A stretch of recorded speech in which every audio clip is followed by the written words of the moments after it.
Oh, hey there, and happy Summerween!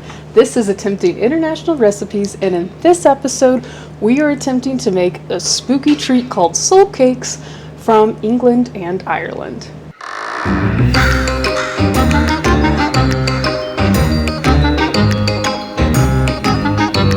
Now, right away, I'm actually going to contradict myself and say that soul cakes are prepared in a variety of countries, not just Ireland and Britain.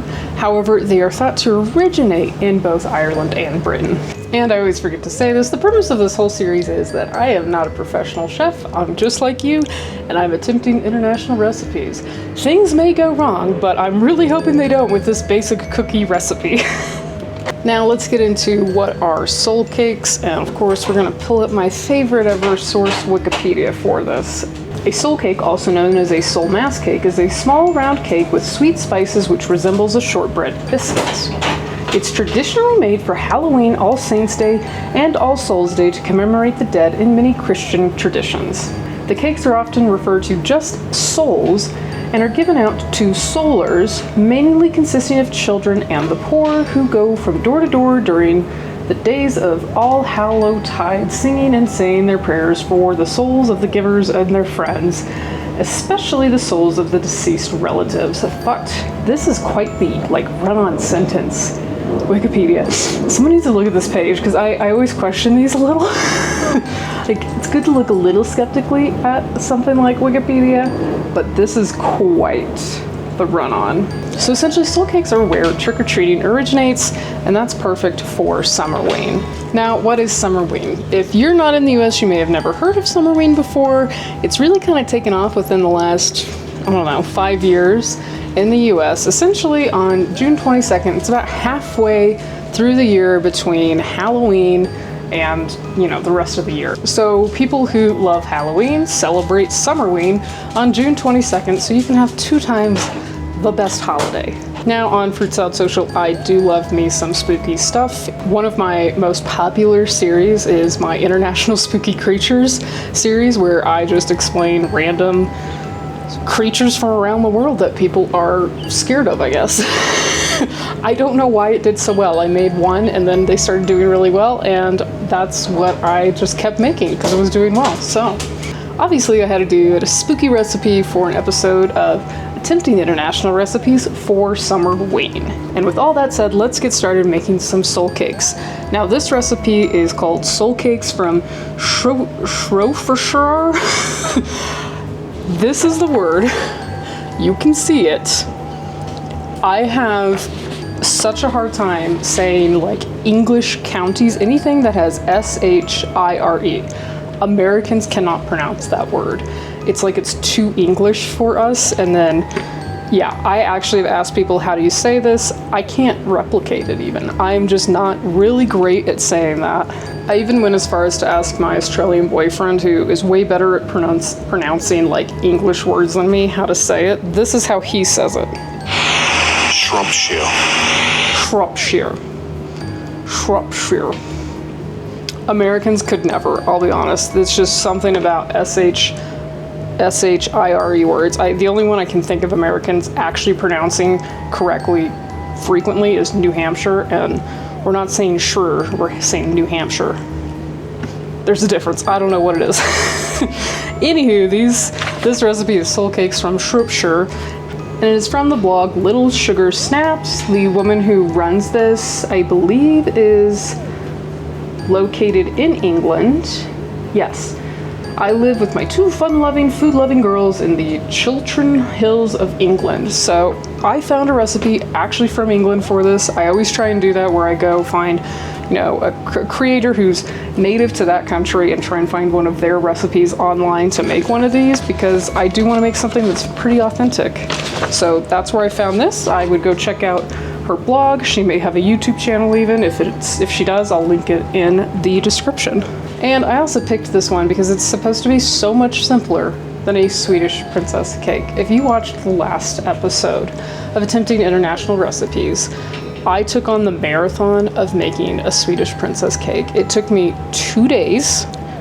It was delicious. I'll say this. It was a delicious cake, but I was exhausted just editing that video and watching it and seeing myself like champion through making, you know, jams, creams, marzipan cake.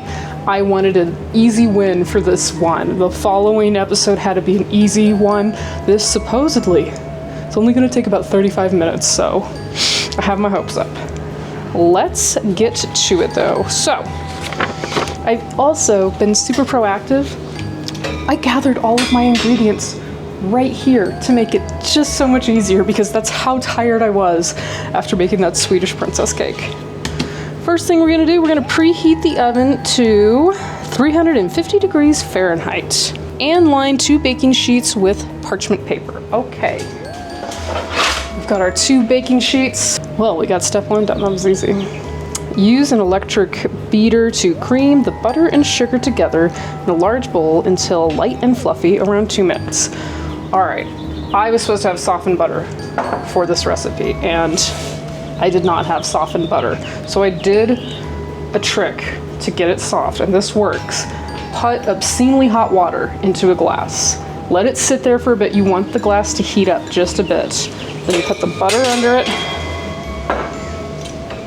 cup over. It'll soften in about 10 minutes. So, ta-da! We have softened butter. Now let's see how much 1 stick weighs. I think I might need to grab a little bit more because this needs 120 grams. 116. I need 4 more grams of butter, of course. I'm gonna take this guy. 0. 0, okay. I'll pop this guy in. Look at that lovely softened butter. So easy. Okay, I took this off and now it says it's only 112, so I need a whole 8 grams more. 120, there we go. 120 grams of caster sugar. I don't have caster sugar. Caster sugar is like a specialty item in the US. It's expensive and it's kind of a pain to get. I think you can only get it at Whole Foods. So I have normal sugar. If they don't turn out, blame the sugar. 120 grams. All right. Let's start creaming. I'll be honest, I could have let that butter soften just a bit more. All right, I think we're there. Add the egg yolks and beat well into another bowl. Whoop. And that's why you have the other bowl, people. All right, 1, 2, let's get going. All right, we've got our 2 egg yolks right here. So I am supposed to sieve half the flour along with the mixed spice, ginger, and baking powder and salt into this bowl. First, I need to weigh out my flour. I need 300 grams of plain all-purpose baking flour. Okay. Oh. I am wondering if that's large enough of a bowl. I don't think it is. 36 grams. Okay, that is like 1/10 of what we need, if that.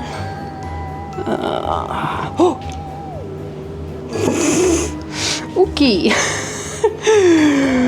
I need to take some of that out. That's 430 grams. Let me get a spoon. 300. All right, there we go. I will start to sieve half of this in here. All right, you can see I'm really great at sieving. Now, like half of it didn't make it through the sieve and just went out. All right, now this recipe calls for something it's calling mixed spice. We don't have an equivalent of that here in the US that I'm really aware of. It might be similar to something like pumpkin spice mix or something like that. I have read up, and I'm gonna replace it with allspice. I think this is like the closest that I have easily available. Pumpkin spice mix probably would also work, but it usually has ginger in it, and we add ginger later. So I'm going with allspice. We might put like a dash of cinnamon in maybe, I don't know. But we're gonna do allspice and we're doing 3/4 of a teaspoon of mixed spice. Alrighty, my 1/4 of a teaspoon. Ginger, and we need how much of it? 1/4 a teaspoon of ground ginger. I had to buy a new ginger just for this. 1/4 teaspoon ground ginger. 1.5 teaspoons of baking powder. Okay, so this is 1 teaspoon. This is a 1/2 teaspoon. And then 1/8 of a teaspoon of salt, which I don't actually have an 1/8 teaspoon. I have a 1/4 teaspoon that I'm gonna fill halfway. Honestly, at this point, I'd probably just say a pinch of salt, but okay. Okay, so sieve in half the flour along with the mixed spice, baking powder, and salt. Stir using a metal spoon. Very specifically, a metal spoon. We'll see if that really matters. I don't know. I went ahead and grabbed it. I have a metal spoon. All right, you can see here, it's kind of a very stiff, almost odd dough. It's a lot more humid in England than it is here. There's potential I'm gonna have to add more liquid to this, or fat, one of the two. Just because I am in a very dry climate. And then it says add the milk to loosen the dough. Let's really test my pouring skills. I might put this into the cup I was using. That's what's smart. All right. 1, 2, 3, 4, and that's it. All right.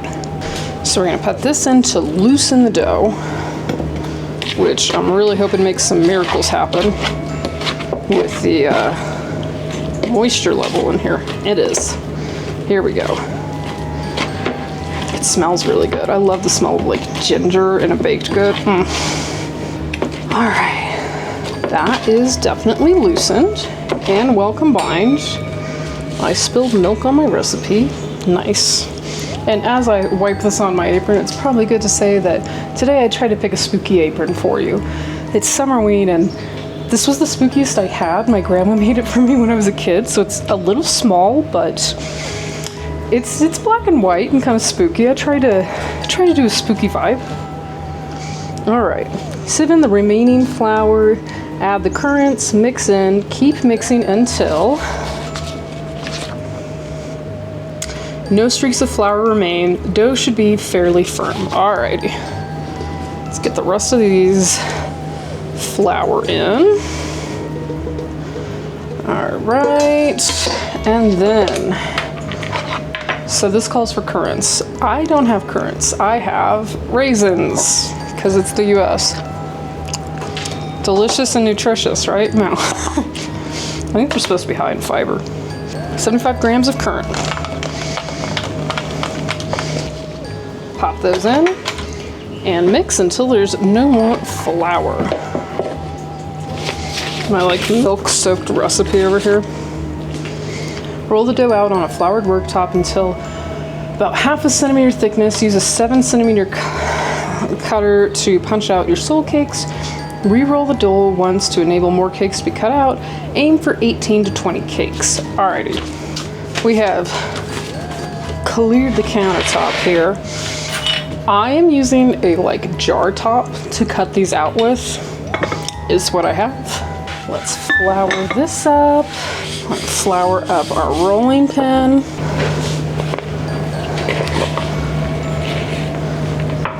All right, I feel like I need to knead it just a bit. I really appreciate how simple this recipe is. Like after that Swedish princess cake, it's the little things in life. Okay, about 1/2 centimeter.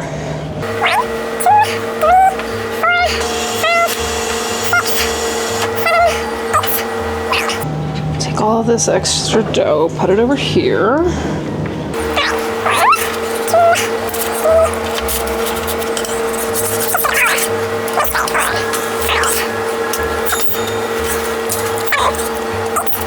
First tray acquired. Gotta get 9 cakes out of this dough.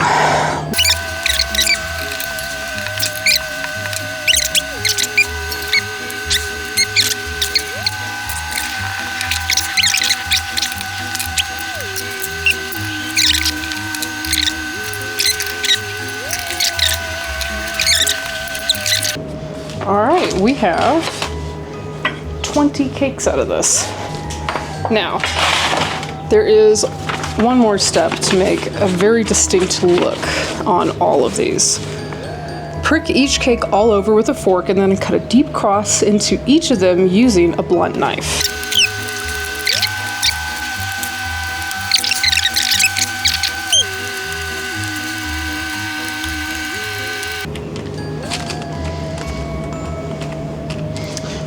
All right, we're pricked. Now, we're not supposed to cut all the way through this. We're supposed to like kind of score it, I guess.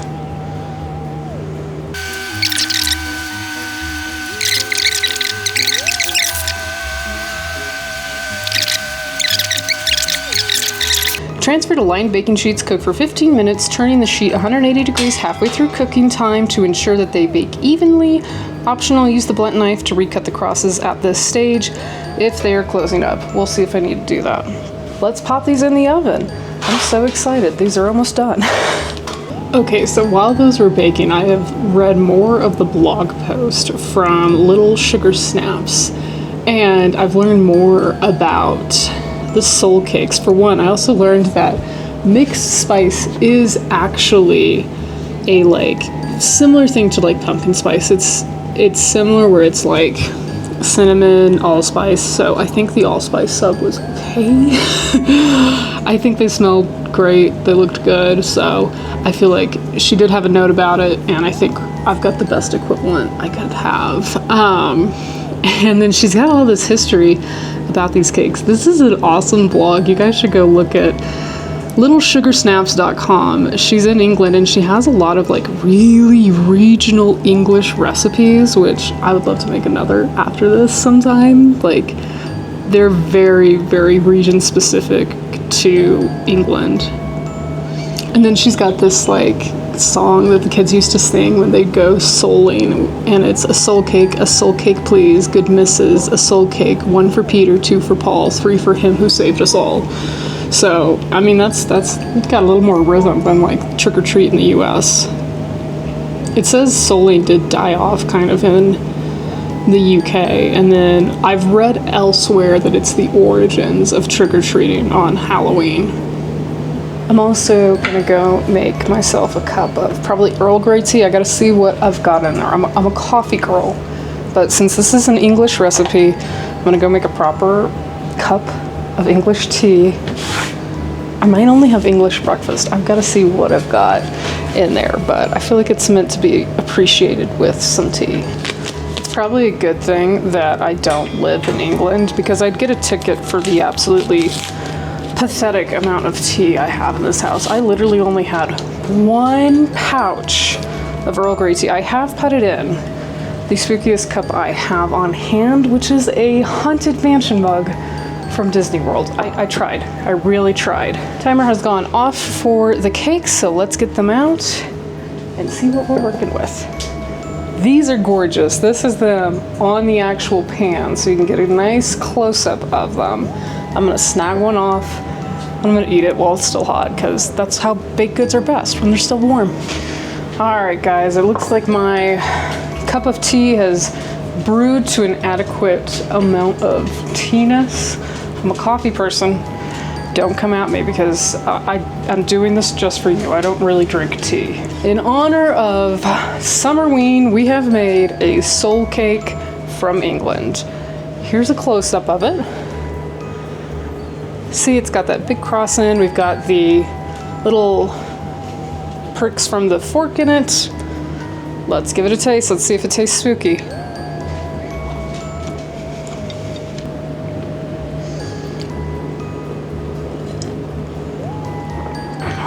Ooh!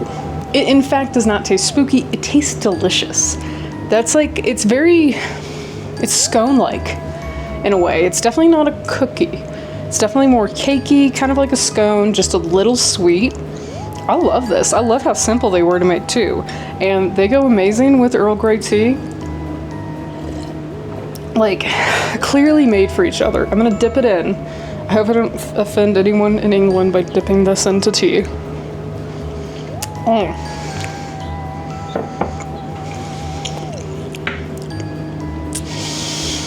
That might be a new favorite for me.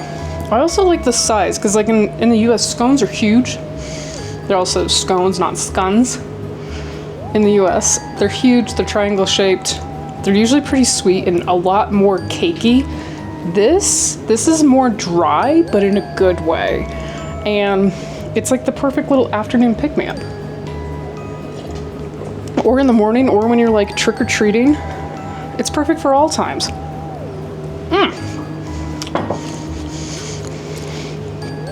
Well, this has been delicious. Be sure to like and subscribe to the Fruit Salad Social YouTube channel for more travel, spooky, cooking, international content. I like to try a lot of new, different things, including soul cakes. I'll see you next time. Happy Summerween!